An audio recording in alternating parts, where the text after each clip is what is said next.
muchachos bailen la cumbia, porque la cumbia... Já voltou o nosso programa Dedo de Prosa especial nessa fase em que o país e o mundo, né, estão vivendo aí o coronavírus, essa pandemia. Nós cancelamos aqui a presença dos grupos de terceira idade que há 20 anos participam da plateia do nosso programa Dedo de Prosa, né? E hoje um programa muito especial. Essa mesa ali, queria que mostrasse, está ali com a doutora Paula Távora, que é médica aqui das Minas Gerais, a diretora técnica da Vaccin, uma grande e importante empresa aqui da área de saúde, não é? E alguns coordenadores de grupos, pessoas que trabalham com a terceira idade. E você pode participar do nosso programa Dedo de Prosa, mandando um zap 31 991 2353 41. Dona Nicinha está na casa dela, de isolamento social, né, responsavelmente lá cumprindo esse período aí, e não está aqui hoje conosco, né, mas está antenada. A Dona Nicinha está recebendo o zap, Tatiana, e mandando, é isso?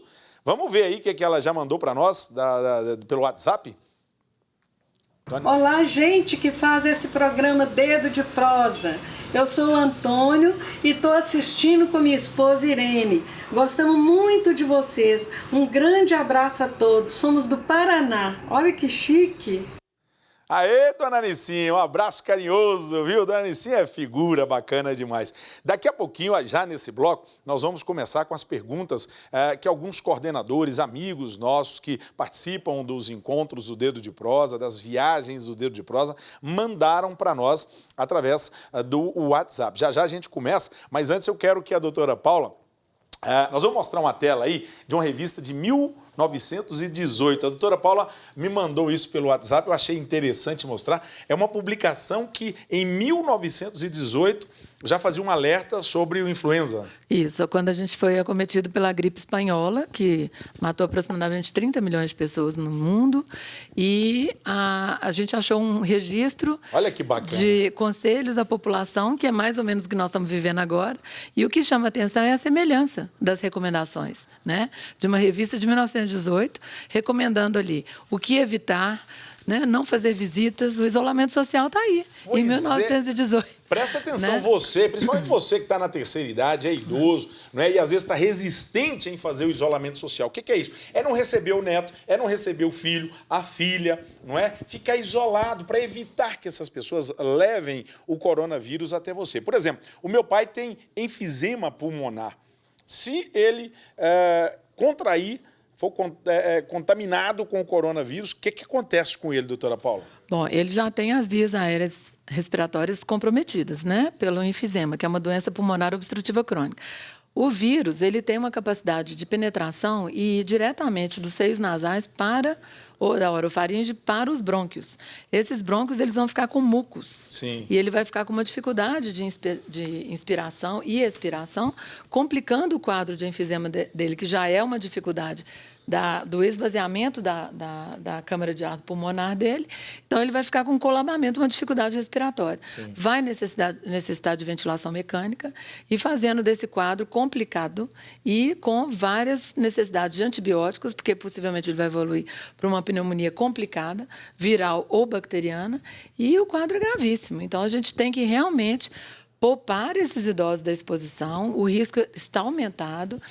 E por eles terem passado por várias outras viroses, Sim. guerras e outras situações, talvez eles estejam achando que essa é apenas mais uma levinha, né? E é mais uma, mas é mais uma muito importante, em que a gente está aprendendo muito rápido o que a gente tem que fazer, mas, a espelho do que já aconteceu no passado, essas recomendações, por exemplo, de 1918, estão valendo até hoje. Então, essa limitação de visitas dos nossos queridos filhos, irmãos, os encontros de família, Sim. vão ter que ser limitados, sim. Gente, eu tenho perguntado às pessoas, quando falam comigo, não é assim não, isso é exagero. Aliás, eu quero saber da doutora Paula se é exagero, não é? Eu só tenho dito assim, Estados Unidos, Alemanha, Espanha, não é? Itália, países fechando fronteiras, aeroportos, companhias aéreas parando. Será que empresas desse tamanho iriam ter um prejuízo gigantesco desse se não fosse uma coisa muito séria? A senhora acha que é exagero? Aliás, eu quero perguntar também, porque tem algumas autoridades dizendo que nós, da imprensa, estamos exagerando muito isso. É exagero ou não? O que está exagerado são os excessos de fake news, né? Sim. Que são as notícias maledicentes mesmo, que deixam a população em pânico. Então, o que a gente gostaria de compartilhar? Não há necessidade de ter pânico, a gente tem que ter respeito ao desconhecido. A gente está sendo apresentado um novo momento em que ele, sem dúvida alguma, está afetando todos nós, todas as famílias, todos os lares de idosos e das melhores idades, né? Não podemos falar idoso. O vírus, a gente aprende cada dia um pouquinho mais sobre ele. Eu, como imunologista, adoro estudar a origem das doenças e o comportamento dele no nosso organismo. Então, a gente entende que, se a transmissibilidade é muito alta, nós estamos vivendo hoje num mundo muito mais globalizado do que em 1918. Sim. Então, as doenças migram através de nós. Então, essa transferência do que aconteceu na China para a Europa foi feita através do homem, não foram os animais. Né? Da primeira pergunta que a gente respondeu aqui. Vamos continuar tendo os nossos animais, não vamos temê-los, vamos cuidar bem deles, mas vamos ter o cuidado das transmissibilidades que estão acontecendo por essa migração de um país a outro. Quando ele chegou na Europa, e a gente tem um exemplo que logo depois da China a gente teve a Coreia do Sul, a Coreia do Sul teve o mesmo número de casos da Itália. Sim. Mas ela se antecipou muito mais depressa. Isolou socialmente. Todo mundo ficou dentro de casa. Imediatamente. O que aconteceu? Aí ela está com muito menos mortes. Exato. Né? Então, é uma evidência. A gente não pode ir contra as evidências. Então, o que os outros países estão fazendo, estão respeitando a evidência. E a gente hoje, em medicina, na saúde, a gente lida muito com a medicina baseada em evidências. É um recurso que a gente tem hoje de acertar mais. Então, o exemplo que a gente teve, a Itália tardiamente tomou as medidas de contenção e num país que tem um predomínio de pessoas acima de 60 anos. Então, a exemplo do que você acabou de dizer, as pessoas que são portadoras de doenças crônicas e outras doenças, comorbidades, que a gente chama, né? Que é um diabetes aqui, uma doença autoimune ali, uma enfisema aqui, tudo somado é o que trouxe as estatísticas aterrorizantes, né?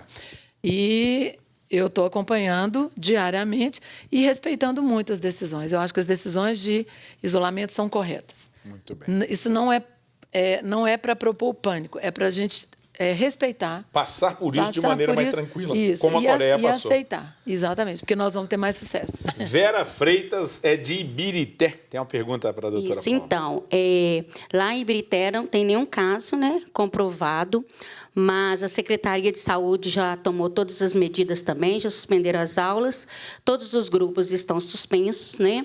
E é difícil até para o idoso entender, né, para ele ficar em casa. Mas, diante desse esclarecimento aqui agora, né, a gente está entendendo o quão é importante essas medidas para que não venha expandir, né? E a minha pergunta é a seguinte, né, dúvida: quanto tempo, né, de duração esse vírus fica, né, no ar, na superfície, nas roupas? Bom, primeiramente, ele está colonizado aqui na nossa nasofaringe. Às vezes eu posso ter o vírus aqui e estar transmitindo e não ter a doença, se eu for uma pessoa saudável. E a gente tem colonizado na nossa nasofaringe, no nosso intestino, um monte de vírus e bactérias. Sim. Mas numa pessoa saudável, ele não se manifesta como doença. Mas eu estou com ele aqui e dou aquele espirro mal educado, e aí ele atinge 1 metro de distância.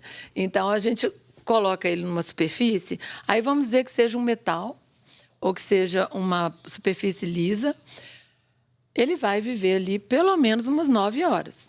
E o que eu consigo fazer com que ele não fique nem 1 minuto a mais? Se eu jogar um alquinho nele ou um sabão detergente nele. Então, essa sobrevivência de 9 horas, já tem relatos até de 5 dias no plástico. Então, aquelas máscaras, a gente está querendo se proteger, se eu colonizar ali, né, um monte de coronavírus, ou de influenza vírus, ou outros vírus, então ele pode ficar ali. Eu tirei a máscara, ele está deixado ali, ele pode ficar ali naquele ambiente agradável, né? Aliás, uma grande colônia. Né? Nós vamos falar daqui a pouquinho sobre as máscaras e também as luvas, né? Que para quem é indicado, quando utilizar isso, mas é daqui a pouquinho. Doutora Paula Távora, médica e diretora técnica da Vaccin, uma empresa de saúde saúde aqui das Minas Gerais, muito conceituada, não é? Aqui hoje na nossa cozinha, junto com esses coordenadores de terceira idade. Já perguntas dos nossos amigos pelo Brasil afora. Quando você for para Caldas Novas, a dica é de Roma Hotéis, não é? 13 opções de hotéis na Terra das Águas Quentes, em Caldas Novas, Goiás. De Roma.com.br, está na internet, ou então 0800 648 9800, Grupo de Roma Hotéis, parceiro do nosso programa Dedo de Prosa. Nós vamos para o intervalo. Voltamos já com esse Dedo de Prosa especial falando do coronavírus, um programa importante para você que é da terceira idade, difundir, mandar para as pessoas, gravar, porque a doutora Paula Távora, uma referência, né, da medicina aqui no nosso estado de Minas Gerais, na nossa cozinha. Voltamos já.